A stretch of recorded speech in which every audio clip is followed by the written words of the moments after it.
Hi guys, कैसे हैं आप सब। मैं हूं ज्योति। ये वीडियो मैंने 36 साइज़ ब्लाउज की वीडियो बनाई है। 36 साइज़ ब्लाउज में हम शोल्डर टू डॉट कितना रखना चाहिए और डॉट टू डॉट हमें कितनी लेनी चाहिए। शोल्डर हमारा गिरता है, वो क्यों गिरता है उसका रीज़न भी मैं आपको इस वीडियो में बताऊंगी। और ये इस वीडियो में मैं आपको कटिंग एंड मार्किंग के बारे में बताऊँगी। नेक्स्ट वीडियो इसकी स्टिचिंग की होगी। तो चलिए वीडियो स्टार्ट कर लेते हैं।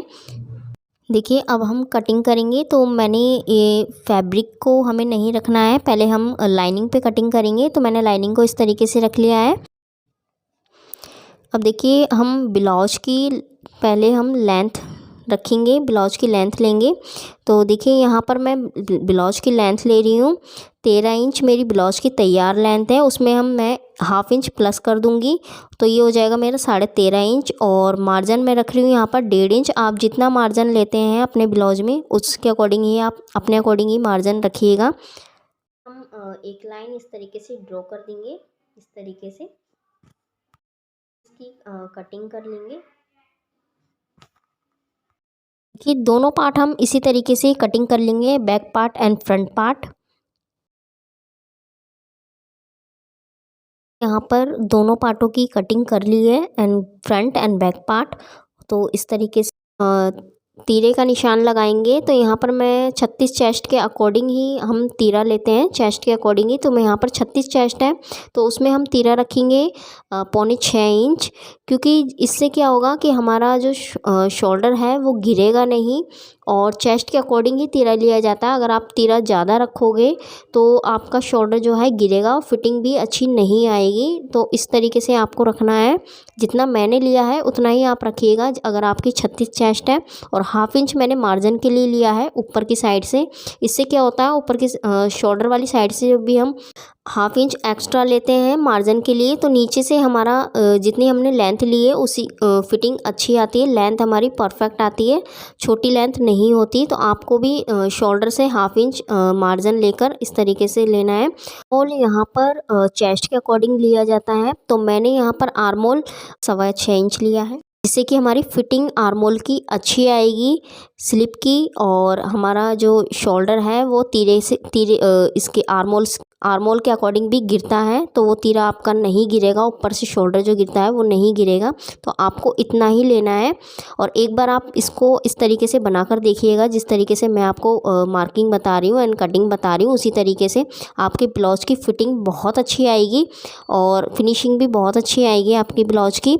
चेस्ट यहाँ पर मेरी 36 इंच है, तो 36 इंच का आपको 4 लेना है और हाफ इंच उसमें प्लस करना है। तो यानी कि यहाँ पर मैं 9.5 इंच पे निशान लगा रही हूँ।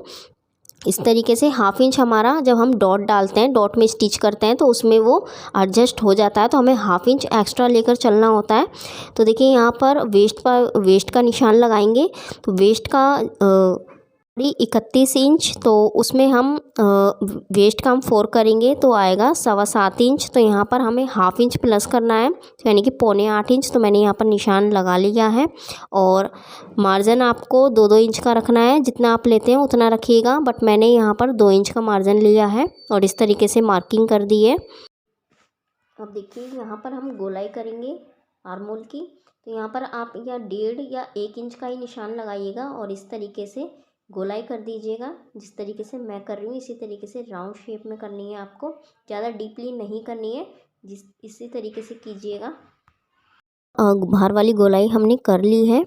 और देखिए, इस ब्लाउज में मैं आपको अंदर वाली गोलाई भी कटिंग कर बताऊंगी, मार्किंग करके।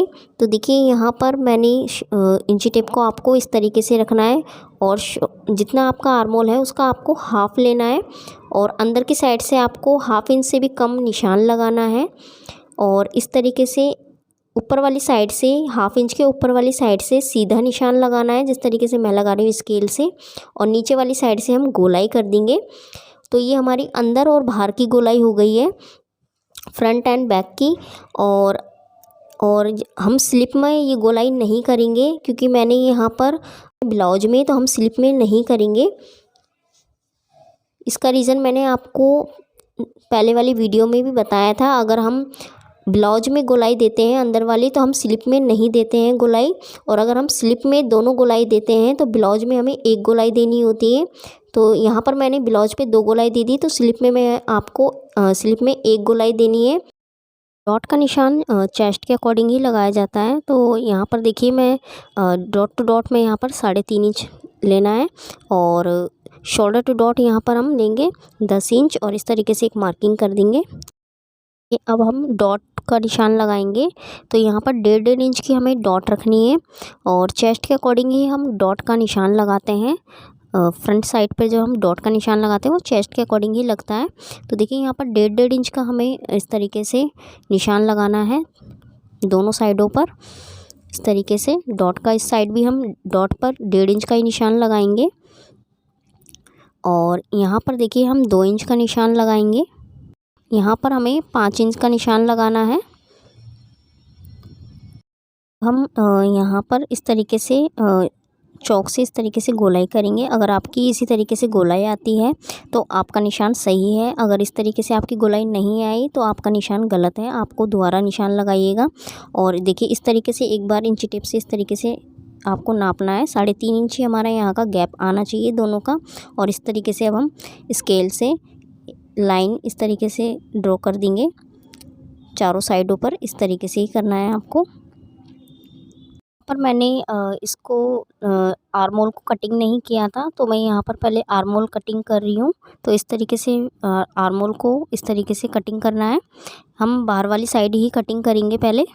तो हम यहाँ पर इस तरीके से 1/2 इंच का निशान लगाएंगे दोनों साइडों पर, हाफ इंच।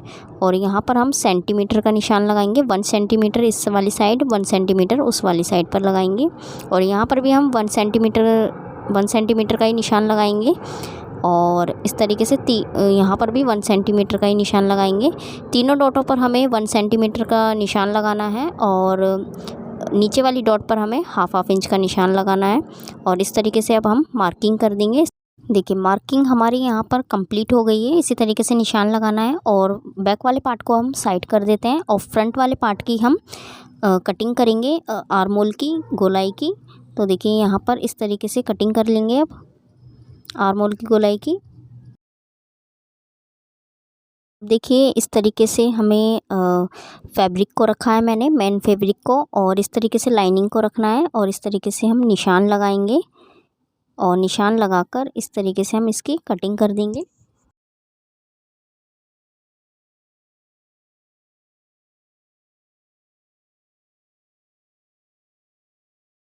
हमारी कंप्लीट हो गई है।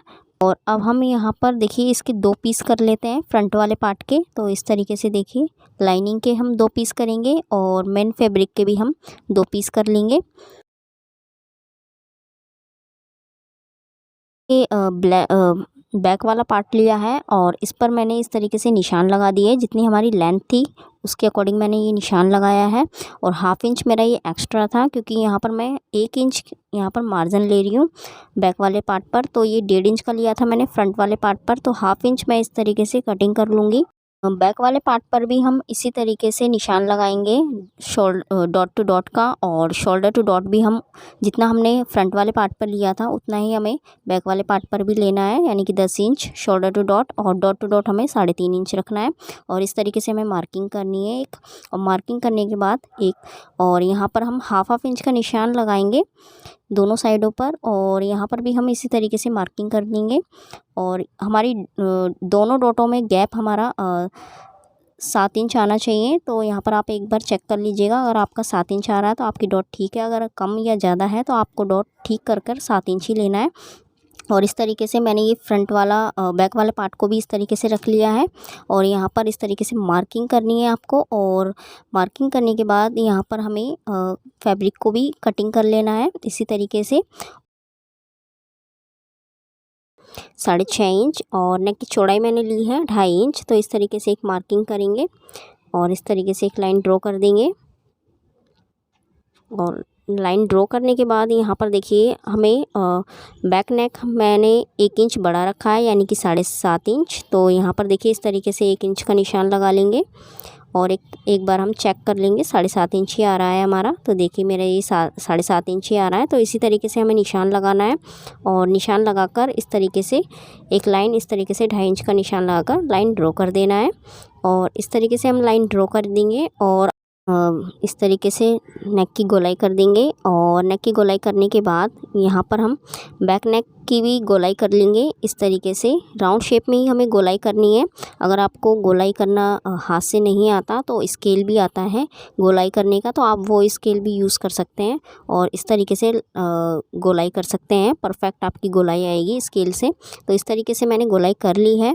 ये फ्रंट वाली गोलाई है ऊपर वाली और बैक वाली हमारी नीचे वाली है। और अब देखिए यहाँ पर मैं फ्रंट पार्ट की हम कटिंग कर लेंगे। नेक की, फ्रंट नेक की हम कटिंग करेंगे तो इस तरीके से, और बैक पार्ट की हम बाद में कटिंग करेंगे नेक की। तो ये मैंने फ्रंट पार्ट की कटिंग कर ली है नेक की।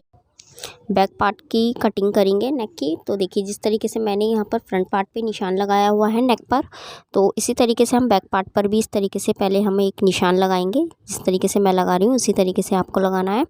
और इस तरीके से लेंथ का हमने निशान लगाया और हम गोलाई का निशान लगा लेंगे।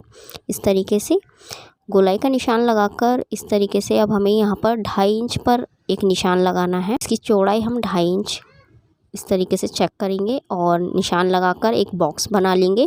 बॉक्स बनाने के बाद यहाँ पर हम गोलाई करेंगे और गोलाई करने के बाद यहाँ पर हम नेक की कटिंग कर लेंगे। और देखिए मैंने नेक का निशान दोबारा लगाया है और ये मैं निशान आपको दोबारा इसलिए लगा रही हूँ क्योंकि आपको नेक के बारे में समझ आ जाए, तो इसलिए मैंने दोबारा लगाया है बैक नेक का। और इस तरीके से आपको निशान लगाना है। आई होप आपको समझ आ गया होगा। मैं स्लिप की कटिंग कर रही हूँ। तो यहाँ पर देखिए मैंने फैब्रिक को इस तरीके से डबल फोल्ड में रख लिया है।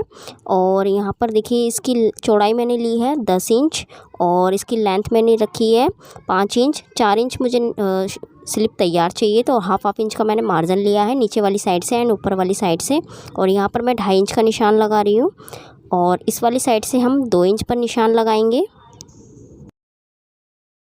यहाँ पर देखिए गोलाई करेंगे स्लिप में, और स्लिप में हमें एक ही गोलाई करनी है, 2 गोलाई नहीं करनी है, क्योंकि मैंने आपको ब्लाउज पर 2 गोलाई कर बताया था। तो जब भी हम इसकी गोलाई करते हैं स्लिप की, तो हमें स्लिप में 2 गोलाई करनी होती है, बट मैंने यहाँ पर ब्लाउज में थी ऑलरेडी 2 गोलाई कर दी थी। तो यहाँ पर हम एक ही गोलाई करेंगे और यहाँ पर मैं 6.5 इंच का निशान लगाऊंगी बॉटम का। और यहाँ पर इस तरीके से मार्जिन का निशान लगाएंगे। यहाँ पर मैंने मार्जिन लिया है 1.5 इंच का और इस तरीके से एक लाइन ड्रॉ कर देंगे। स्लिप की कटिंग करेंगे, तो यहाँ पर इस तरीके से आपको स्लिप की कटिंग करना है। और यहाँ पर गोलाई वाली साइड पर देखिए आपको हल्का सा कैंची लगानी है, ज़्यादा डीपली नहीं कटिंग करना है, नहीं तो हमारी स्लिप की लेंथ है वो छोटी हो जाती है। और इस तरीके से स्लिप को ओपन करेंगे और इस तरीके से हम यहाँ पर स्लिप के 2 पीस कर लेंगे। हम कटिंग कर लेंगे। तो मैंने मेन फैब्रिक को इस तरीके से रख लिया है डबल फोल्ड में, और इस तरीके से हम मार्किंग करके कटिंग कर लेंगे। और इस तरीके से कटिंग करना है आपको। देखिए अब स्लिप को इस तरीके से ओपन करेंगे और इसकी भी कटिंग कर लेंगे, 2 पीस कर लेंगे हम इसके स्लिप के। 36 साइज का ब्लाउज आप जब भी बनाएं आपको इसी तरीके से कटिंग करनी है। और आपको ये मेरी कटिंग समझ आ गई होगी किस तरीके से ब्लाउज की कटिंग की जाती है। और स्टिचिंग की वीडियो भी मैं आप लोगों के साथ शेयर करूँगी। अस्तर वाले ब्लाउज पर हमें स्टिचिंग किस तरीके से करनी चाहिए डॉट पर। और इस तरीके से देखिए मैं एक मार्किंग का निशान लगा देती हूँ यहाँ पर।